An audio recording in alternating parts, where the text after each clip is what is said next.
Guys, welcome back to my channel. ಎಲ್ಲರೂ ಹೇಗಿದ್ದೀರಾ? ಎಲ್ಲರೂ ಚೆನ್ನಾಗಿದ್ದೀರಾ ಅಂತ ತಿಳ್ಕೊತೀನಿ. ನಾನು ಕೂಡ ತುಂಬ ಚೆನ್ನಾಗಿದ್ದೀನಿ. ಇವತ್ತು ಮಂಗಳವಾರದ ವೀಡಿಯೋ ನಿಮ್ಮ ಜೊತೆ ಶೇರ್ ಮಾಡ್ಕೊತೀನಿ ಫ್ರೆಂಡ್ಸ್. ಈ ವಿಡಿಯೋ ಇಷ್ಟದಲ್ಲಿ ಒಂದು ಲೈಕ್ ಕೊಡಿ, ಕಮೆಂಟ್ ಮಾಡಿ, ಹಾಗೆ ಸ್ವಲ್ಪನಾದರೂ ನನ್ನ ವೀಡಿಯೋದಲ್ಲಿ ಮೋಟಿವೇಶನ್ ಇದ್ದರೆ ಪ್ಲೀಸ್ ಸಪೋರ್ಟ್ ಮಾಡಿ ಅಂತ ಕೇಳ್ಕೊತೀನಿ. ಹಾಗೆ ಇವತ್ತು ಮಾರ್ನಿಂಗ್ ಬೆಳಗ್ಗೆ 5:15 ನಿದ್ದು ಎಲ್ಲ ಕೆಲಸ ವಾಕೆಲ್ಲ ಮುಗಿಸಿ ಬಾಗಿಲೆಲ್ಲ ತೊಳೆದು ರಂಗೋಲೆಲ್ಲ ಹಾಕಿ ಇವಾಗ ಸ್ವಲ್ಪ ಬ್ರೇಕ್ಫಾಸ್ಟ್ ಎಲ್ಲ ರೆಡಿ ಮಾಡಿಬಿಟ್ಟು ಆಮೇಲೆ ವೀಡಿಯೋ ವಿಡಿಯೋ ಮಾಡ್ಕೊತಿದ್ದೀನಿ. ನೋಡಿ, ಇದನ್ನು ನಮ್ಮನೇಲಿ ಹೋದ ವರ್ಷನೇ ತರಿಸಿದ್ರು, ಯೂಸ್ ಆಗುತ್ತೆ ಇವಾಗ ಅಂತ ಹೇಳ್ಬಿಟ್ಟು ಕೆಳಗಡೆ ಇಟ್ಟಿದ್ದಾರೆ. ನಾವು ಎಕ್ಸಸೈಸ್ ಮಾಡಲಿ ಅಂತ ಕೆಳಗಿಟ್ಟಿದ್ರು. ಬಟ್ ನಾವು ಮಾಡ್ತಾನೆ ಇರಲಿಲ್ಲ, ಬರೀ ಕೆಲಸ ಅಂದ್ಕೊಂಡು ಫುಲ್ ಬ್ಯುಸಿಯಾಗಿದ್ವಿ. ಸೊ ಅದಕ್ಕೋಸ್ಕರ ಏನು ಮಾಡ್ತಿರ್ಲಿಲ್ಲ. ಇವಾಗ ನೋಡೋಣ, ಅದನ್ನು ಕೂಡ ಟ್ರೈ ಮಾಡೋಣ ಅಂತ ಕೆಳಗಡೆ ಇಟ್ಕೊಂಡಿದ್ದೀನಿ. ಇವಾಗ ಉಪ್ಪಿಟ್ಟು ಕೂಡ ರೆಡಿಯಾಗಿದೆ, ನೋಡ್ತಾ ಇರ್ಬೋದು. ಅಕ್ಕಿ ತರಿ ಇತ್ತು, ಮಮ್ಮಿ ಊರಿಂದ ಅಕ್ಕಿ ತರಿ ಕೊಟ್ಟು ಕಳಿಸಿದ್ರು. ಈಗ ಅದನ್ನು ಉಪ್ಪಿಟ್ಟು ಸುಮ್ಮನೆ ಅದನ್ನು ಹೆಂಗೆ ವೇಸ್ಟ್ ಮಾಡೋದು ಅಂತ ಹೇಳ್ಬಿಟ್ಟು ನಾನು ಯೂಟ್ಯೂಬಲ್ಲಿ ನೋಡಿ ಅಕ್ಕಿ ತರಿ ಉಪ್ಪಿಟ್ಟನ್ನ ಟ್ರೈ ಮಾಡಿದ್ದೀನಿ. ತುಂಬ ಚೆನ್ನಾಗಿತ್ತು. ತುಪ್ಪ ಹಾಕಿ ಮಾಡಿದ್ನಲ್ವ, ಸೂಪರಾಗಿತ್ತು ಫ್ರೆಂಡ್ಸ್. ನೀವು ಕೂಡ ಒಮ್ಮೆ ಟ್ರೈ ಮಾಡಿ ನೋಡಿ, ತುಂಬಾ ಚೆನ್ನಾಗಿರುತ್ತೆ. ಫುಡ್ಡೆಲ್ಲ ವೇಸ್ಟ್ ಮಾಡಬಾರ್ದು ಅಂತ ನಮ್ಮನೆಯವ್ರು ಬೈದಿರ್ತಾರೆ. ಸೊ ಅದಕ್ಕೋಸ್ಕರ ನಾನು ಅದನ್ನು ಯಾಕೆ ವೇಸ್ಟ್ ಮಾಡಬೇಕು ಅಂತ ಉಪ್ಪಿಟ್ಟು ಕೂಡ ಮಾಡಿಬಿಟ್ಟೆ.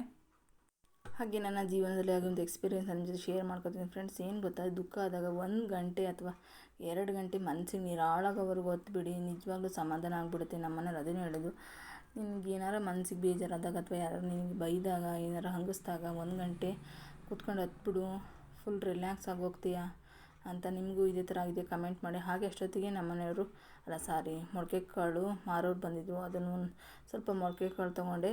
ಮಧ್ಯಾಹ್ನಕ್ಕೆ ಮೊಳಕೆ ಕಾಳು ಸಾಂಬಾರು, ಹಾಗೆ ಸಾಂಬಾರಿಗೆ ತರಕಾರಿ ಏನೂ ಇರಲಿಲ್ಲ. ಸೊ ಅದಕ್ಕೋಸ್ಕರ ಮೊಳಕೆ ಕಾಳು ಆಲೂಗಡ್ಡೆ ಎಲ್ಲ ಹಾಕ್ಬಿಟ್ಟು ಸಾಂಬಾರು ಮಾಡಿಬಿಟ್ಟು ಇವಾಗ ಸ್ವಲ್ಪ ಪಲ್ಯ ಎಲ್ಲ ಮಾಡಿ ಚಪಾತಿ ಮಾಡೋಣ ಅಂತ ಅಂದ್ಕೊಂಡಿದ್ದೀನಿ. ಹಾಗೆ ನನ್ನ ಮಗಳು ಮೆಹಂದಿ ಕೂಡ ಕಲಸಿ ಇಡ್ತಿದ್ದಾಳೆ. ಮೆಹಂದಿ ಹೆಚ್ಕೊಡ್ತೀನಿ ಕಣಮ್ಮ ಅಂತ. ಸರಿ ಆಯ್ತು ಕಣಮ್ಮ, ಕಲಸಿಡು ಅಂತ ಹೇಳ್ಬಿಟ್ಟು ಇವಾಗ ನಾನು ಕಿಚನಲ್ಲಿ ಅಕ್ಕಿ ತೊಳಿತಾ ಇದ್ದೆ. ಅಕ್ಕಿ ತೊಳೆದು ಒಣಗಾಕ್ಬಿಟ್ಟು ಬಂದುಬಿಡೋಣ ಅಂತ. ಬಿಸಿಲು ಹೆವಿ ಇತ್ತು. ಅಕ್ಕಿ ಒಣಗಕ್ಕೆ ಬರೋ ಅಷ್ಟರಲ್ಲಿ ಕಾಲೆಲ್ಲ ಸುಟ್ಟೋಗ್ಬಿಟ್ಟು ಈ ಡ್ಯಾನ್ಸ್ ಮಾಡೋಂಗೆ ಆಗ್ಬಿಡ್ತು. ಅಕ್ಕಿಲ್ಲ ಒಣಗಕ್ಕೆ ಬಂದ್ವಿ. ಇವಾಗ ಚಪಾತಿ ಹಿಟ್ಟು ಕೂಡ ಒಂದು ಕಡೆ ಕಲಸಿಡ್ತಿದ್ದೀವಿ. ನಾನು ಸ್ವಲ್ಪ ತರಕಾರಿ ಎಲ್ಲ ಫ್ರಿಜ್ಜಲ್ಲಿ ಇದ್ದಿದ್ದನ್ನು ಖಾಲಿ ಮಾಡಿಬಿಡೋಣ ಅಂತ ಹೇಳ್ಬಿಟ್ಟು ತಂದಿದ್ದು ಕ್ಯಾರೆಟು ಮತ್ತು ಬೀನ್ಸ್ ಚಟ್ಟು ಅಷ್ಟೇ ಇದ್ದಿದ್ದು. ನೆನೆ ಸ್ವಲ್ಪ ಕೊತ್ತಂಬರಿ ಸೊಪ್ಪು ಎಲ್ಲ ತರಿಸಿದ್ದೆ, ಅದನ್ನೆಲ್ಲ ಇವಾಗ ಕ್ಲೀನ್ ಮಾಡ್ಕೊತಿದ್ದೀನಿ. ಹಾಗೆ ಸ್ವಲ್ಪ ತರಕಾರಿ ಎಲ್ಲ ಕಟ್ ಮಾಡ್ಕೊಳ್ಳೋಣ ಅಂತ ಕಟ್ ಮಾಡ್ಕೊತಾ ಇದ್ದೀನಿ.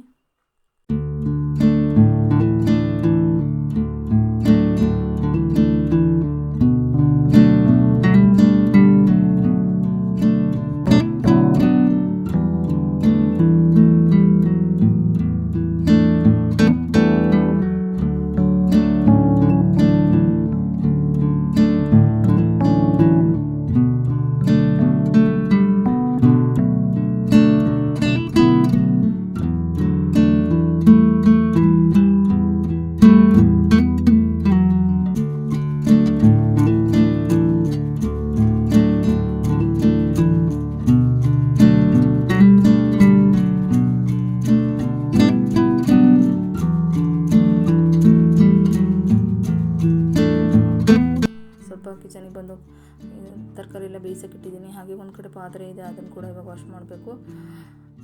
ಹಾಗೆ ಬಟ್ಟೆ ಕೂಡ ವಾಶ್ ಮಾಡಿ ಮಿಷನಲ್ಲಿ ಇವಾಗ ಕೂಡ ಒಣಗಾಕಬೇಕು. ಸ್ವಲ್ಪ ಟೌನ್ಗೆ ಹೋಗೋಣ ಅಂತ ಹೇಳ್ಬಿಟ್ಟು ಬೇಗ ಎಲ್ಲ ಕೆಲಸ ಮುಗಿಸ್ತಾ ಇದ್ದೀವಿ. ನೋಡೋಣ ಇಷ್ಟೊತ್ತಿಗೆ ಮುಗಿಯುತ್ತೆ ಅಂತ. ಇವಾಗ ಒಂದು ಕಡೆ ಸಾಂಬಾರು ಕೂಡ ರೆಡಿ ಮಾಡ್ಕೊತಾ ಇದ್ದೀನಿ. ನನ್ನ ಮಗಳು ಇವಾಗ ಸ್ವಲ್ಪ ಮಸಾಲೆ ರುಬ್ಬಮ್ಮ ಅಂತ ಹೇಳಿದೆ, ಅವಳು ಸ್ವಲ್ಪ ಮಸಾಲೆ ರುಬ್ತಿದ್ದಾಳೆ.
ಆ್ಯಂಡ್ ಕ್ಯಾರೆಟು ಮತ್ತು ಬೀನ್ಸ್ ಇಟ್ಟಿರೋದು ಪಲ್ಯ ಮಾಡಿಬಿಟ್ಟು ಇವಾಗ ಸಾಂಬಾರು ಕೂಡ ಎಲ್ಲ ರೆಡಿ ಮಾಡಿಟ್ಟಿದ್ದೀನಿ. ಇವಾಗ ಊಟ ಮಾಡಬೇಕು. ಇದಾಗಿತ್ತು ಫ್ರೆಂಡ್ಸ್ ಇವತ್ತಿನ ಮಧ್ಯಾಹ್ನದ lunch. Thank you for watching. ಸಿಗ್ತೀನಿ ಮತ್ತೊಂದು ಹೊಸ ವಿಡಿಯೋದೊಂದಿಗೆ. ಬಾಯ್.